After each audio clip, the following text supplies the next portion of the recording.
So, I think you guys can probably hear me if I set this up properly. Anyway, this is me doing Scarlet Monestary Armory, yep. On my new rogue that I rolled when Cataclysm started. Little Goblin. Very cool. My favorite race right now. I guess ever since I played Warhammer, it's been one of my favorite races to play, although it was never available in Warcraft before. But now it is, and it's very cool, very well done. Either way, they made a bunch of changes in Cataclysm to these dungeons. I have not seen a single change they did that would be questionable or, a bad choice. It seems like they did just an outstanding job on this particular expansion, so I guess they learned tons from Wrath of the Lich King. It's fantastic. But as you can see, this one is pretty straightforward. It does look a lot easier than it really is because we have experienced people in this group, so they know exactly what they're doing, which really helps a lot in these games, and that's okay. It allows me to sort of sit back a little bit, do my thing, and talk to you guys and walk you through what's happening. So there you go, that's the last door at the end there, and we're gonna go to the last boss. The last boss in this is... who is it? Oh, Armory, I believe, is a little gladiator, or not a little, big gladiator in an arena that does a funny blade spinning thing. I forgot what it's called. It's got a special move thing. But anyway, this dungeon is fairly straightforward. Actually, it's very straightforward. I'm not sure at which point it happened, but Scarlet Monastery used to be one big dungeon, just like most of them. There you go. Here we are. See heroes, and there is a guy right there. That's us. I'll zoom out a bit. You'll see he's gonna do a blade spinning thing a couple times. Oh, there you go. Blades of Light. There you go, whatever that means. But you can see, you know, I just hit him a couple times and I'm down to 40% already. So Blizzard made these dungeons challenging, which I really like. I mean, they're still gonna be easy. The simple ones like this one is gonna be easy if you're over geared and, you know, at a higher level than you normally would be. And you know, especially if you really know how to play your class well. I'm not saying I do, but apparently everybody else in here does. I mean, this guy can be devastating if you're not sure what's up. If you're new. There you go, see? Down to 50% of my health right away.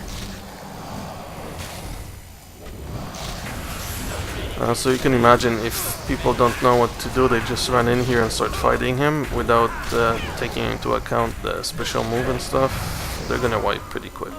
There you go. That's it, Berserker. That's a male, so that's not good for me. I'm a rogue, so I wear leather. Oh, a bunch of guys are gonna come down here, which you normally AoE.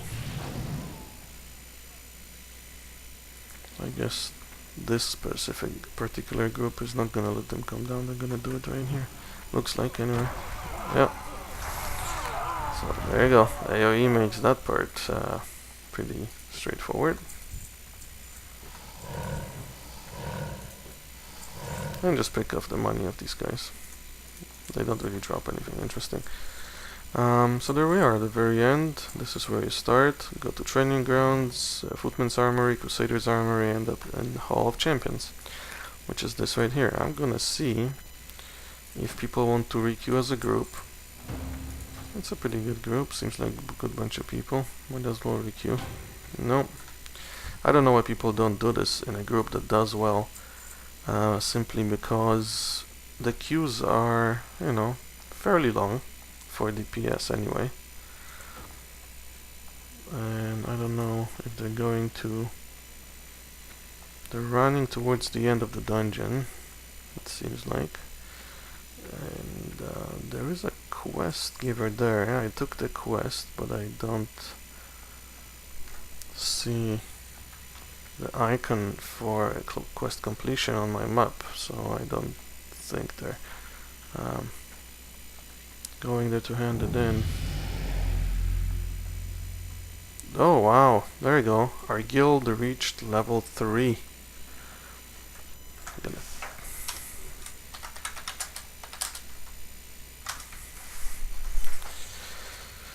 That's awesome. At guild level 3 we get a 5% or something bonus to mount movement. 10% bonus to speed while mounted. Doesn't work in battlegrounds and arenas, which I would certainly hope it doesn't. Hello.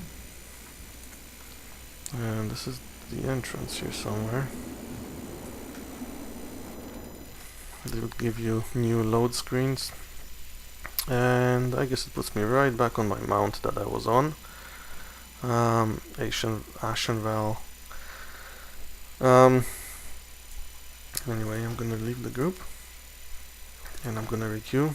I do a lot of random dungeons. I really enjoy doing dungeons. I prefer to do them in a guild group, of course. Look how beautiful everything is. Notice the new look of the water in the game. Looks a lot better. I'll go up close and show you guys. Zoram Strand, look at this. It used to be just a couple NPCs, now it's like a full-fledged outpost. Have a peek at the water. Let's see. Can I? Okay, let's go in here. There you go. Look at that. Isn't that awesome? It's very well done.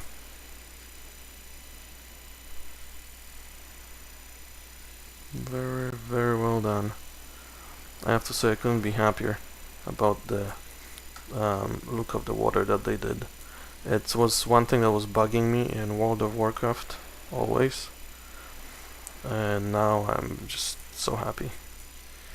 Especially because it's one of few games where you can actually explore the water, you know, swim in it and stuff. and there's stuff to do, especially with Cataclysms, where you have a whole new what do you call it, whole new area that's underwater, which is awesome. I plan to explore it thoroughly. What else should I show you? Since we're doing this, here is the Goblin NPC, the bank NPC. I get to summon him, use him for a minute, and then he disappears. I'm gonna put all my stuff that's handy over to him.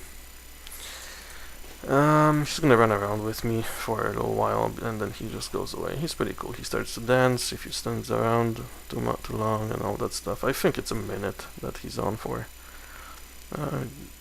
Calls in friend Gobber, allowing bank access for 1 minute. Yeah. I showed you guys this already. This is the little Deathwing that you get from the collector's edition. Also kind of well done. I'm pretty amazed at how well done everything in this expansion is. There you go. Look at him dance. Look at him go. And let's jump on the mount. This is the starting Goblin mount. I didn't get the better one yet. Not high enough level. I think that starts at level 40.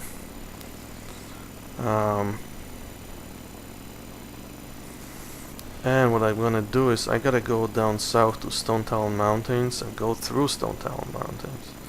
But either way, I forgot to grab, I guess there's an in-between flight path somewhere in there, which I didn't get. So I'm guessing it's down here that I have to go to find like a tunnel, I think it is, between the two. I don't think there's an actual road between them. But either way, we'll see. So I'm gonna do that, and I'll turn this back on when I get into the next dungeon. Frap that for you guys, and we'll go from there. I'm not sure what everybody wants to see. I don't really get people asking me to frap some specific type of activity. So I figured I will mostly just frap dungeons for now, especially because I can go through them and comment about the changes and such. I'm almost seeing this video thing on YouTube right now. Look at that, that's a big change, huh? Everybody who remembers Maestra's post in Ashenvale here remembers this was a kind of area where you had like NPCs in here. I think they were Alliance NPCs, right? That you had some quests from, and there was a bunch of night elves there in the middle inside of the building. Now you have a horde invading. Some spots it seems like horde is kicking ass. Some spots it seems like Alliance is kicking ass. So it's pretty even as far as I could tell, anyway. Because even in this specific area, where you go to Silverwind Refuge, I think, or no, Splinter Tree Post. If you go to Splinter Tree Post, you can clearly get the impression that Alliance is kicking ass down there.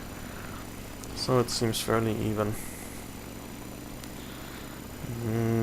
That's what was I talking about? Oh yeah. Just that I used to do podcasts, like voice podcasts, but it seems like the video thing is a lot cooler, you know? You can look at stuff if you want, and if you don't want, then who cares? You can just, turn it on in your browser and not listen to it, not watch it, just listen to it while you play or whatever. But either way, I'll probably do this instead of the podcast, because what I can do is I can frap it, slap everything into Windows Video Maker. Sorry, I just got confused here. I can't go here. Okay, we'll have to go further down. Windows Movie Maker, sorry. And just put everything on YouTube like that without really doing any editing other than maybe adding a title, which is the way I want to go. I don't want to waste time on editing and doing all that crap. So, next time I'll see you guys in another dungeon.